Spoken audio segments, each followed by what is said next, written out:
برای شروع قسمت جلوی لباس رو از خط وسط تا میکنیم، با سوزن روی همدیگه فیکس میکنیم که حرکت نکنه.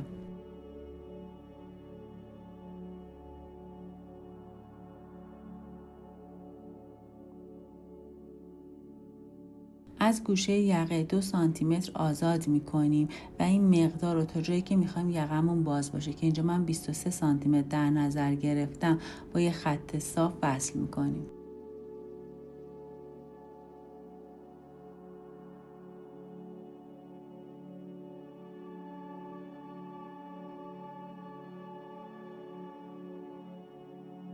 حالا 1 سانتیمتر میریم داخل، علامت میزنیم.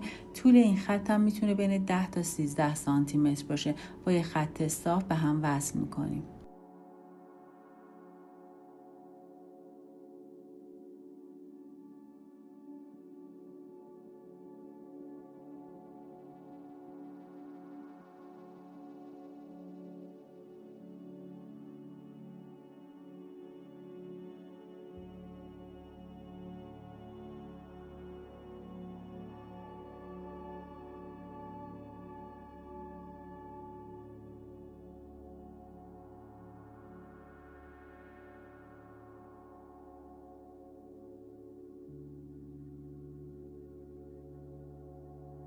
یقه رو طراحی میکنیم و برش میزنیم.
به 2 تا مستطیل احتیاج داریم. عرض مستطیل رو 8 سانتیمتر میگیریم. طولش هم حتما بین 30 تا 35 سانتیمتر بگیرین. اضافهش رو در آخر میتونیم قیچی کنیم.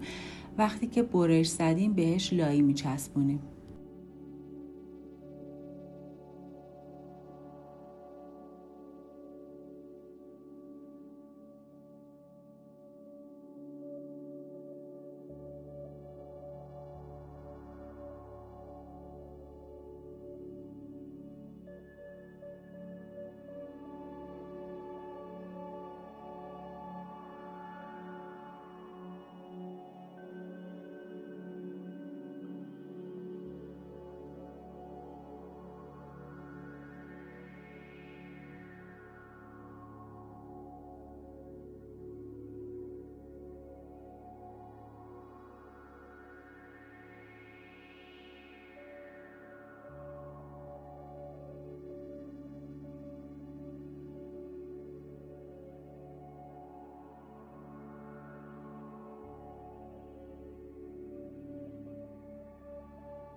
بعد از چسبوندن لایید نوارمون رو تا میکنیم و اتو میکنیم. وقتی تا کردیم از سمت بالا 9 سانتی متر میایم پایین و علامت میزنیم. از اون 9 سانتی متر 2 تا 1.5 سانتی متر هم میایم پایین.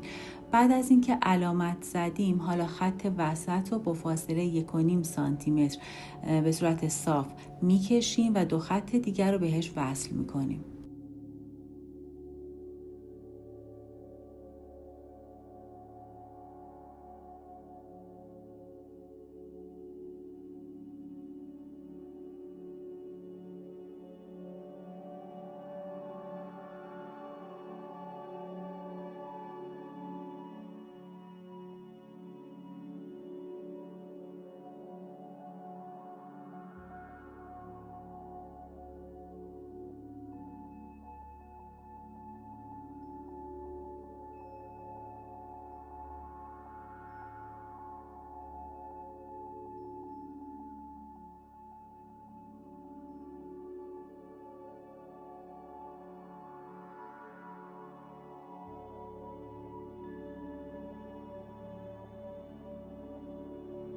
این کار رو برای هر 2 تا نوارمون انجام میدیم و خط کشیده شده رو میدوزیم.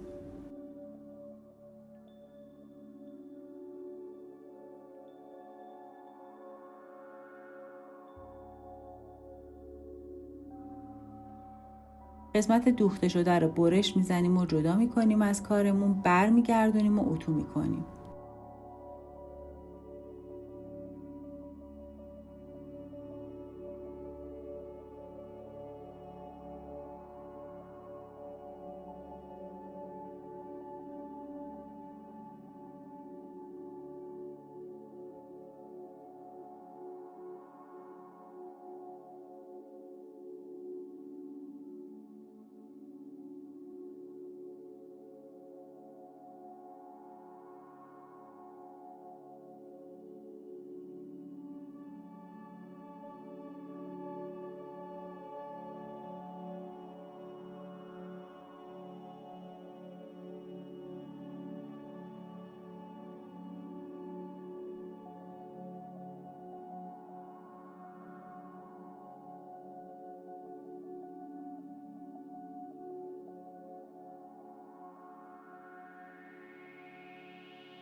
برای وصل کردن نوارها 1 سانتی متر از وسط یقه میایم پایین، علامت میزنیم و نوارها رو همینطور که میبینید میذاریم دور یقه، با سوزن فیکس میکنیم، میبریم زیر چرخ و میدوزیم.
بعد از دوخت چرت میزنیم، کارو برمیگردونیم و اتو میکنیم.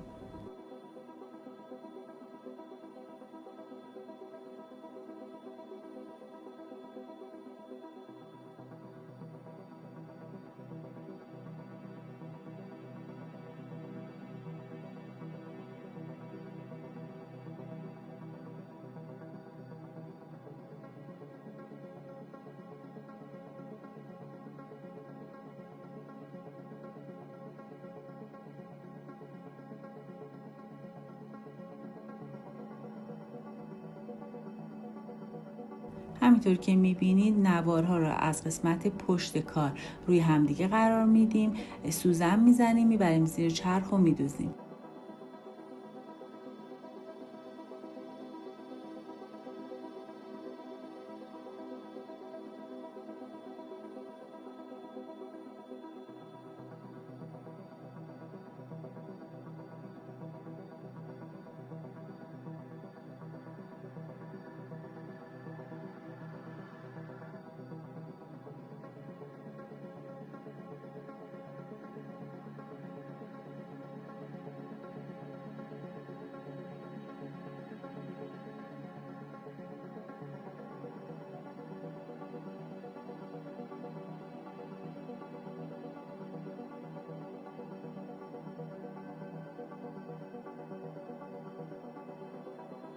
بعد از اینکه دوختیم اضافه نوارهامون رو قیچی میکنیم.